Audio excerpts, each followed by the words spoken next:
Welcome to CIPI Connections, the podcast of the College of American Pathologists Council on Informatics and Pathology Innovation. Here, we connect you with the leaders and committees shaping the future of pathology. I'm Dr. M.E. DeBaca, the chair of the College of American Pathologists Council on Informatics and Pathology Innovation, also known as CIPI.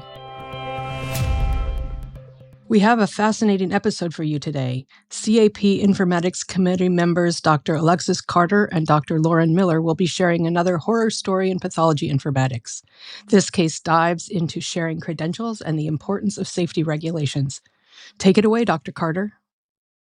Hi, everyone. Welcome to Horror Stories in Pathology Informatics, Lessons Learned from Things Gone Awry, a series to help your healthcare organization, number one, keep your patients safe, and number two, avoid painful problems. I'm your host, Dr. Alexis Carter, a pathologist and the moderator for this series. And with me today is another pathologist, Dr. Lauren Miller. As a reminder, these podcasts are available from your favorite podcast service under CIPI Connections. That's CIPI Connections. It is also available from the College of American Pathologists website at www.cap.org. Today's episode is In Two Places at Once. Sharing is not always caring. As always, there are a few disclaimers needed before we get started. All of the situations discussed in this podcast are based on real events. So if any of our listeners think that the situation described can't or wouldn't happen, we can assure you that it can and did. Having said that, all of the information that could identify the personnel or the healthcare organization involved have been removed and replaced with fictitious characters and a fictitious location of Cabot Cove Memorial Hospital. Any locale-specific aspects, for example, regulations that are more specific than the national United States level, have been removed, and some details regarding the situation which do not affect the main point of the event have been changed. Finally, the person presenting the adverse event is not the person who contributed it for discussion, and all of these things were done to ensure that we focus on the lessons learned so that we can help others avoid these mistakes. Of course, this podcast does not represent legal or medical advice, and the lessons learned may not account for specific barriers that may be present at your own organization. All right, so now that we've done our disclaimers, let's get started. Again, here with me is Dr. Miller, who is going to present today's situation on point-of-care testing. So, Dr. Miller, let's start with the basics of the adverse event that we're going to discuss today. What happened? Thanks, Dr. Carter. So again, we're at Cabot Cove Memorial Hospital, and the laboratory director received a request from the hospital legal team asking to provide all the records of personnel that had performed point-of-care testing for a particular patient because they were trying to clarify a discrepancy. So this patient had been in the ICU about a year prior, and the patient was treated with extracorporeal membrane oxygenation, also known as ECMO, and now was pursuing legal action. For those who aren't aware, ECMO is a type of artificial life support that continuously pumps blood outside of your body into a machine that adds oxygen and removes carbon dioxide. Essentially, it acts as a heart and lungs when a patient's own heart and lungs aren't functioning adequately enough to sustain their life. Many hospital personnel are involved in caring for these patients, and unfortunately, all of them were also being subpoenaed to testify. The hospital legal team reached out specifically to the laboratory because one of the perfusionists, that is, the person who was actually really focusing on running the ECMO on the patient at the bedside, was on record as having performed the point-of-care testing for the patient, but was actually on vacation during that time. Well, that's clearly a problem. Yes, very much so. So we're definitely going to talk about that in a minute, but for now, and for our listeners, let's take a step back and talk about point-of-care testing. Now, you and I know what point-of-care testing is, but just in case anyone listening to the podcast doesn't, what is point-of-care testing and why was it being used on this particular patient? So point-of-care testing is rapid testing that can be performed generally on a small device and is usually close to the patient, even at the bedside. A lot of devices are small and can be held in the user's hand. However, what some listeners may not know is that there are all kinds of laws that healthcare organizations follow regarding who can use these devices on patients, and also to ensure that the devices themselves are accurate in providing results. These laws are crucial for patient safety. In this case, for our particular patient, the point of care testing being used was to get blood gas information, which essentially tells the perfusionist how well the patient's blood is being oxygenated by the ECMO machine. The ECMO team is very, very reliant on point-of-care testing, particularly blood gas, to get rapid results that help them care for their patients in real time. Okay, so how did Cabot Cove Hospital know which person had used the point of care device on the patient? So for any device that houses patient information for patient care purposes, and this does include point-of-care testing devices, there's a large federal law known as the Health Insurance Portability and Accountability Act, which very often we refer to as HIPAA. HIPAA requires that the software on the device maintains a record of who is using it and on which patient is being used. In addition, there's federal laboratory law, also known as the Clinical Laboratory Improvement Amendments, or CLIA, and this requires that people who operate point-of-care devices, referred to as operators, must be competent to use those devices, and to maintain this competency, this requires periodic testing and verification. So the laboratory for our Cabot Cove Hospital had provided blood gas point-of-care devices with built-in operator lockout features. Oh, lockout features. How I love snarky software. Tell our listeners what that is. Well, it isn't just snarky, it's actually a huge safety feature. It turns out that this blood gas point-of-care instrument is considered moderate complexity.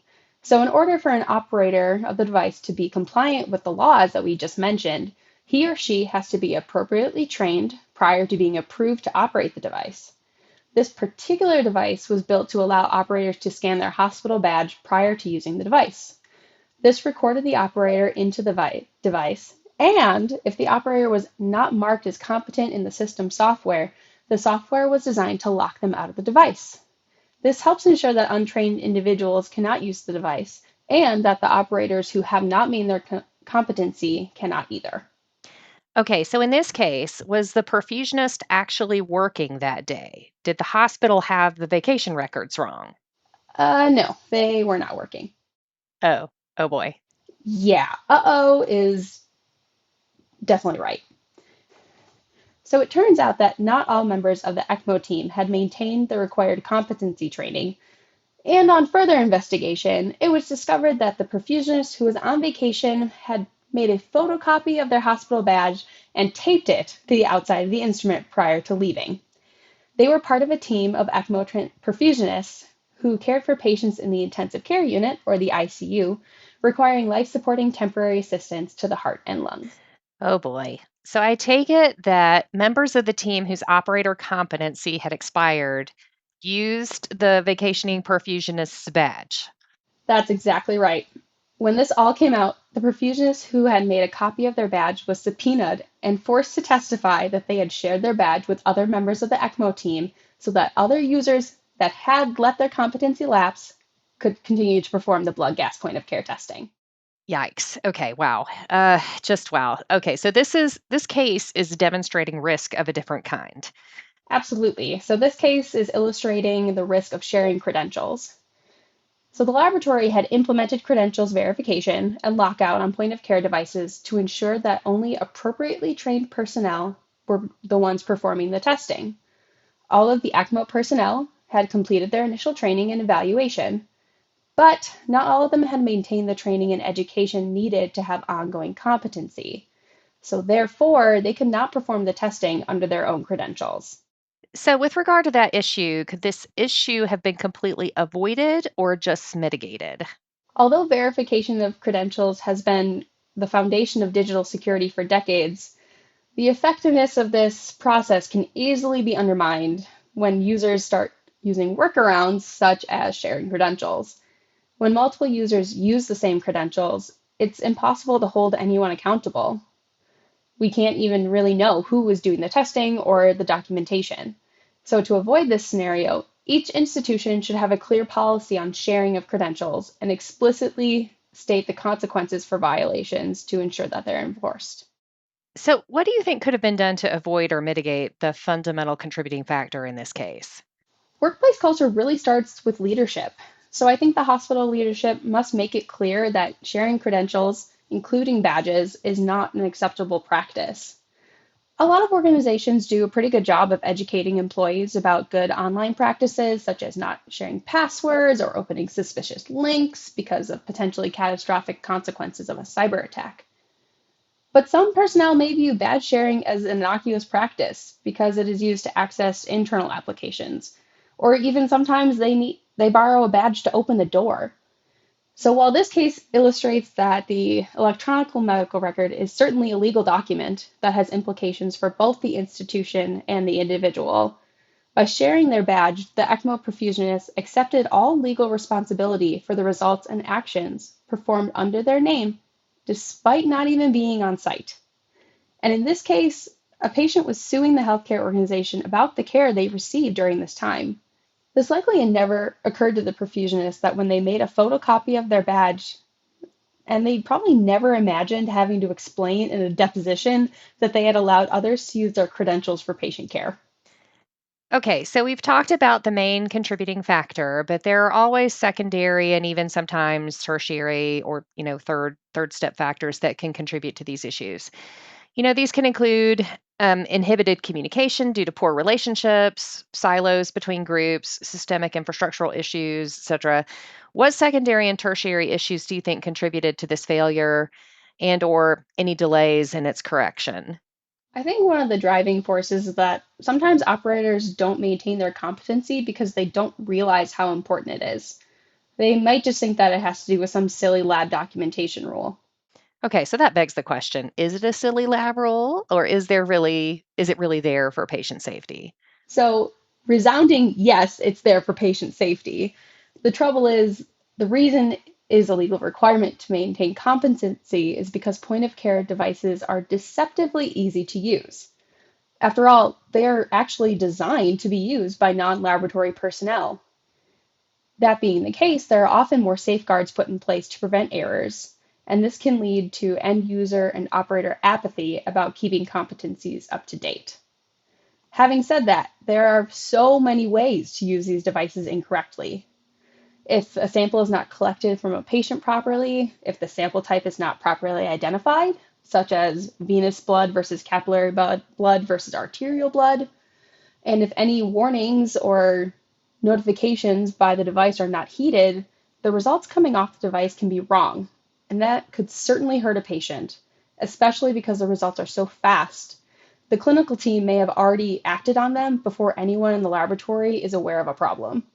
So I suppose that if the device's software got updated, then that could also cause a problem, right? Users could get presented with screens that they don't even know how to use. Absolutely true. Though typically, with a software upgrade, all users are required to redo their competency before the new software goes live. Users often have the incentive to get retrained so they know how to use it. Having said that, there certainly can be outliers for which the operator lockout can be very useful. So, how does each device know which operator or user needs to be locked out?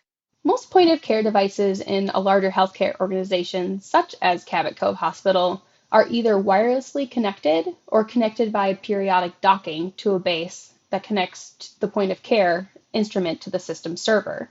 The server maintains a list of operators and which ones are marked as currently competent to use that specific point of care device and who is not.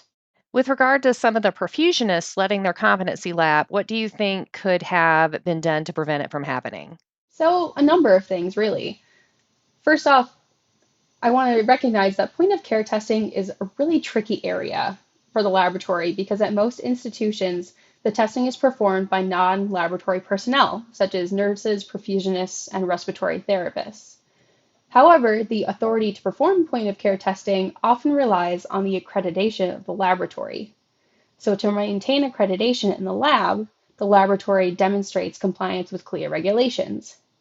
However, because most of the hospital staff who perform point of care testing are not trained laboratory staff, they are likely not as knowledgeable about the processes and regulatory requirements, or even about the safety reasons behind those requirements. And it makes sense because it's not necessarily part of their everyday job, but because it's an interdisciplinary team that includes laboratory staff, administrators, and clinical representative, we need to have well-defined roles and responsibilities to ensure that the point of care program can be successful. Okay, so Dr. Miller, this has been fascinating. I have to tell you, I've run into some brazen things in my now somewhat long career. I have seen people, post-it note passwords onto computer desktops. I've seen them try to be a little bit, secretive, and they put the post-it note under their keyboard, but that's a pretty obvious place to look if you're looking for stuff. But pasting your badge barcode onto an ECMO device, that's pretty brazen. I mean, I was pretty floored the first time I heard this story, but the more I got to thinking about it, it's actually not so outlandish from a non-laboratorian's point of view. What comes to my mind are the Pyxis machines, where technically you're supposed to log in with your own credentials to remove any sort of medication. But I've definitely seen barcodes just hanging out on those machines that the personnel will scan and go right in. So to them, it may not have been such a crazy idea to share a barcode and do what they need to do to care for the patient. Yeah, until this particular situation occurred, and now they're having to go to court about it. Right. Right. And but the other thing I just want to bring up is under HIPAA, there is a final security rule, right? And under that final security rule, that's where the rules come from for any software that is housing patient information you have to have an audit log of who accessed the patient's data and when. Um, and what's interesting about that is that really for us in healthcare, if we have software that has patient information in it, we can get a request for an accounting of disclosures from a patient or from the hospital or from a healthcare entity, well, basically from the patient that says, I for the last 6 years, I want to see everybody who's looked at my medical data. And so if you don't have that audit trail, or if the audit trail is not correct, such as when you're sharing a badge, that can cause a lot of problems. But the reason that was done, this was, the Health Insurance Portability and Accountability Act. The idea behind it was privacy, right? So the reason that rule is in there is so that patients will know who all has seen their data, because there were problems, and unfortunately there still are, with patient data being disclosed in an unauthorized manner. So the thing is, they give you some. That's the reason why all of these devices are supposed to have logins and passwords, really. But the reason why they allowed the use of badges probably has to do with the fact that these devices have to be used rather quickly, right? Yeah, I mean, it doesn't make sense for a patient who might be coding or requiring such rapid laboratory testing to have a perfusionist, in this case, bending over some tiny handheld device with an itty bitty keyboard, typing in a 16-character password before they can do anything. By the time that they would get into the point of care testing device to actually perform the tests, the patient and the clinical team who are not paying attention to whoever is operating the point of care device are 8 steps ahead. And so it's really hard to care for these patients in really critical, dire situations if you're waiting for someone to just be clicking. And so it makes sense that you could just scan a badge. In a perfect world, the one badge is for the one person, and you can trust that no one's sharing their badge, which obviously in the situation didn't happen. But it's really trying to balance enough stopgaps so we can really have our patients safe and well cared for, with not putting so much red tape in the process that we can't care for our patients, to make sure all of our T's are crossed and our I's are dotted. Right. So, but privacy is still important, right? So, one of the things that I wonder about with some of these point of care devices is the ability to do, two-factor authentication that doesn't. So, two-factor authentication for, the listeners are when you have something as well as something you have. So, the something you have is a badge that you would scan, and then the something that It could be a password, which we've already talked about how that is problematic when you're trying to take rapid care of a very sick patient, right? Um, but it also could be a thumbprint. Now, the issues that you can run into there are that you've got a thumbprint that now you have to store that in a database and it has to work. But one could definitely argue that if you use something like a thumbprint or a fingerprint, bearing in mind that there are groups of people who don't fingerprint well, and that's part of the reason why I think many people have not used it. But if you had something like that, then, uh, I think it would have been difficult or impossible for any of the other proficientists who'd let their competency lapse to be able to use this device. Having said that, it still doesn't answer the problem of people letting their competency lapse because then nobody would have been able to get testing, right? Um, and so I'm curious. You and I were talking earlier about your previous experiences with a joint accountability program. Why don't you tell people what that was about? Yeah, so just for our listeners' background, I worked in the laboratory prior to going to medical school. So I've been around the lab block for over a decade at this point and have worked in a hospital caring for patients who are critically ill. And something that my laboratory had implemented, as Dr. Carter mentioned, was a joint accountability program. Point of care testing was overseen by laboratory medical director leadership, as it should be, because it falls under CLIA. But we had specific partners on the units who were not laboratory personnel, but served as essentially a super user for their unit.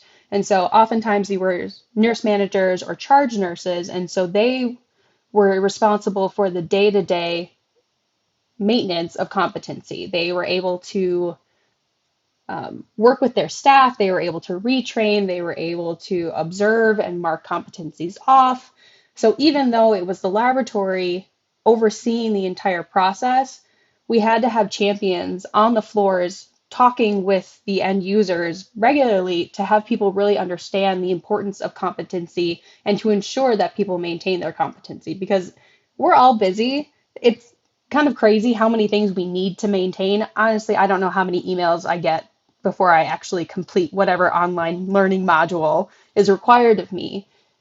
But if there's someone who's saying specifically, hey, Dr. Miller, you need to do this or your testing ability is going to stop, that's going to get my attention a lot faster than an email from someone I don't even know. And so that program worked really well for us as laboratorians because we knew exactly who we should go to if there was a problem. And then the bedside staff also knew exactly who they should go to with an issue, and we could talk back and forth easily. Took some cooks out of the kitchen, but also made sure the laboratory had a presence on the floor as well.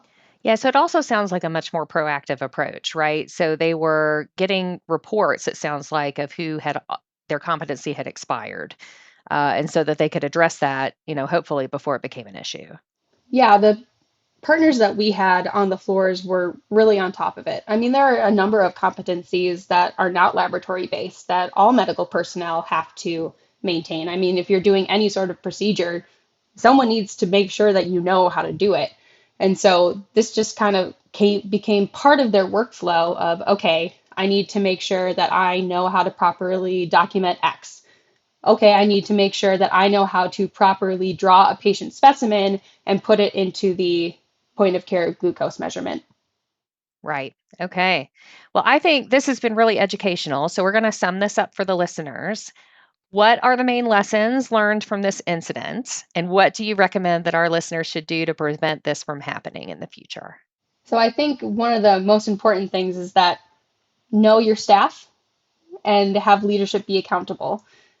So it's crucial to really designate one super user for every 10 operators in the testing unit. And the super user needs to be knowledgeable about quality control, quality assurance, and safety regulations. This person also serves as the primary point of contact for the point of care testing leadership.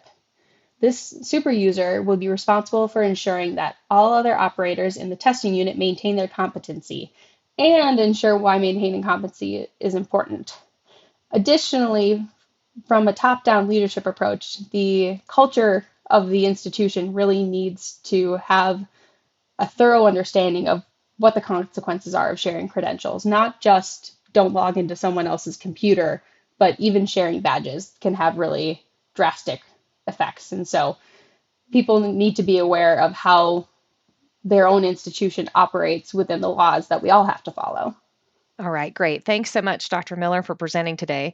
For our listeners, we hope you have found this podcast on In Two Places at Once, Sharing is Not Always Caring, helpful. This podcast was produced by the College of American Pathologists, and the content was produced by the College of American Pathologists Informatics Committee. The Informatics Committee always welcomes questions about the podcast, as well as questions for future podcasts. If you would like to contribute an issue that happened to you, and for instructions on how to anonymously contribute an educational issue and its lessons learned, please contact the committee at the email address listed in the show notes. Please do not send specifics on the issue to this email address. We thank you so much for listening, and we look forward to sharing our next podcast with you soon. Bye-bye. Thank you to Dr. Carter and Dr. Miller for sharing these important lessons with us. Stay tuned for future horror stories in pathology informatics. And thank you for joining us for insights, updates, and the people behind the innovation. This has been CIPI Connections, where ideas meet action in pathology.